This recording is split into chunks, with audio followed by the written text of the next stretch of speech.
All right, hey, it's Locksmith. All right, I'm gonna show you another method to do the Jeeps. In the description, I'll actually talk about this method for the multiple methods used.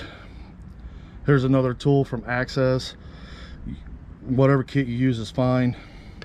You're gonna get to know your tools, and then once you know the locks, notice I curved it in.